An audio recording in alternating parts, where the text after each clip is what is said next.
Good evening, ladies and gentlemen.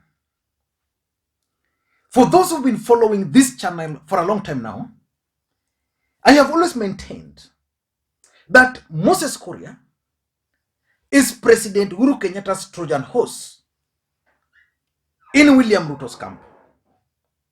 I've maintained so because of several reasons.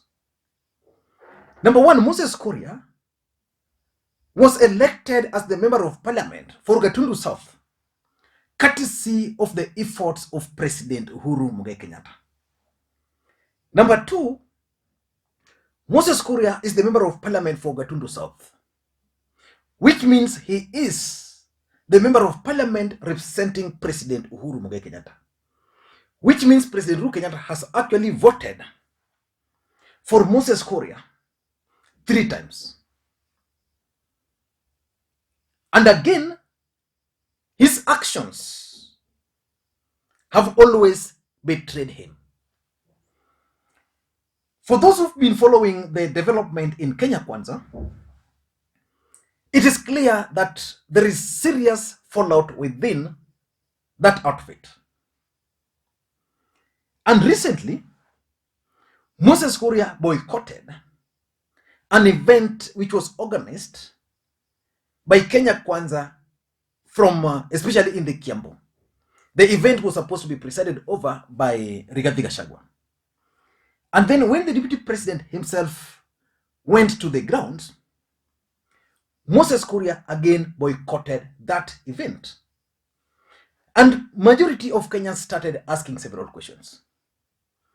Yesterday, Moses Kuria was on Citizen TV for some interview. And Moses Kuria revealed so many things. He talked of UDA ferrying supporters to the rallies. I think there's a problem that's happening in Kenya Kwanza, which for me I find unfortunate. I vowed never to engage in, whereby transport, we are having 9 meetings in 3 constituencies or 4 constituencies, and then somebody tags along their supporters, their fans. Yeah, I feel, because my position is, if I am going for a meeting in Limuru, I should go just alone, so that I can be able to see whether I have got legitimate support in Limuru. And that's what I do. But then what the competitors, what they do, is that they have got tens and tens of buses and lorries and pickups, and they transport their fans from one place, then they release them, and then they go to the next and the next, so that they are cheered. And the problem is, first of all, one, that distorts what I would call in my other market dynamic. Moses Kuria also talked about the Mount Kenya being treated like second-class citizen by the deputy president. We reckon that we have a dispute. We reckon that parties from Western Kenya, from Coast Region, from Mkombani, are being treated more fairly than parties who emanate from Mount Kenya region. And we think it's an issue of utmost concern to the alliance and to William Ruto as a presidential candidate. How exactly is this mistreatment being occasioned? See now, for example, William Ruto was last weekend was in Western Kenya. The whole organization was planned by ANC and Ford Kenya, with the UDA party also. But when it comes to events in Mount Kenya region, planning meetings, organizational meetings are held exclusively by UDA, and we are thrown out. For me, it's sad and strange, because we have got some campaign team called the Hasra Express, which is my brainchild, which I created for Nyandarua. I went out there, Nyeri, like Kipia, Meru, etc. But when it comes to my own county, meetings are held and excluded. Even to make matters worse, aspirants from UDA are warned from associating with me or with Governor Kabogo, which is truly is against the spirit of the alliance. So we are wondering whether it is Kenya Kwanza when it comes to the rest of the country, but when it comes to Mount Kenya region and Kiambu County in particular, it becomes a UDA affair. We find this to be dishonest, right. And I find it to be, when we talk about the politics of deceit and conmanship, which made us run away from Jubilee, I find this more exemplified by what is happening against us in Mount Kenya region, as opposed to even what we are fighting Jubilee about. And Moses Kuria has been talking So the question which I want us to try and figure out, what was Moses Kuria's objectives by going for that interview on Citizen TV?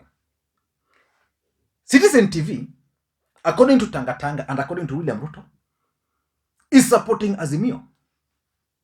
And in their own senses, they actually ought to be boycotting Citizen TV. But that's what Moses Kuria chose. The choice was not by coincidence. What about the timing of this interview? The timing was such that it came after Moses Kuria had actually boycotted William Ruto's event, and after William Kabogo made that major announcement. So what was the objective? In this video, I want us to look at the objectives of that Moses Kuria interview. Before we do that, in case you are watching this channel for the first time, I want you guys to take a second or two, click that subscribe button, so that next time we produce a video like this, YouTube will automatically notify you. And to the subscribers, I want to continue to thank you guys for your continued support, because without that support, this channel cannot be where it is. Let us get back to the main issue, and before that, there is this meeting which President Uhuru Kenyatta, Raila Odinga, and Martha Karua attended yesterday at Kasarani. The Akorino celebration of 100 years.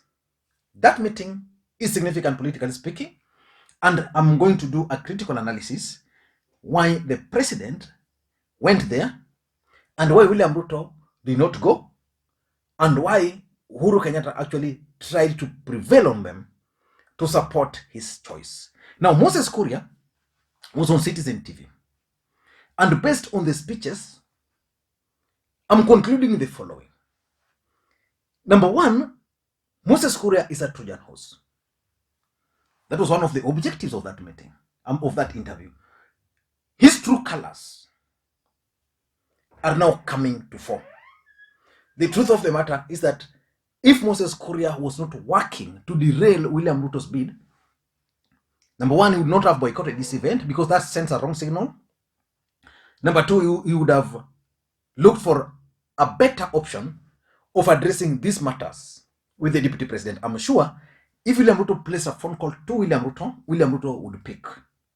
But the Moses Kuria we know always speaks his mind, and he's sending a signal to his supporters that in the mountain, they are not treated as second-class citizens, and that they should support their political parties. The truth of the matter is that William Ruto never embraced Moses Kuria and the group. He only accepted them because Musalia Mudavadi and Weta were there, and people were asking why Weta and Mudavadi were being treated or accepted, while Moses Kuria, Kiunjuri, and Jibebe were not. And just like I explained in one of my videos, William Ruto also was trying to look for ways of stopping these guys from directly joining Azimio. So he wanted to put them together. So Moses Kuria is a Trojan horse. I'm sure as at now, he has already leaked the plan, and that's why I think these guys are trying to keep him away. He's already leaked the plans, the strategy of the DP, especially for the larger Mount Kenya region. Let us wait and see how the events are going to unfold. Number two, Moses Kuria also wanted to portray Rigathi Gachagua as a failed leader. Remember, Mwangi Kiunjuri referred to Gachagua as a dictator. William Kabogo stated very clearly that he didn't like Rigathi Gachagua. So basically what they are trying to say is that Rigathi Gachagua is a former DO who is used to dictatorship and therefore cannot unite the mountain. He's just keen on serving the interest of others. In the 90s, he served the interest of Moi, and in this election, he's actually serving the interest of Ruto instead of serving the interest of the mountain. So that's something which is also coming out. Number three, I think what he's also trying to achieve by this is try to force William Ruto to recognize their efforts. The truth of the matter is that as things stand today, William Ruto and his brigades believe very strongly that they can win the mountain with or without Moses Kuria with or without Mwangi Kiunjuri, and with or without William Kabogo. That these three gentlemen are actually just spoiling the party for them. That a few members of parliament, MCS, even senators or governor can sneak in.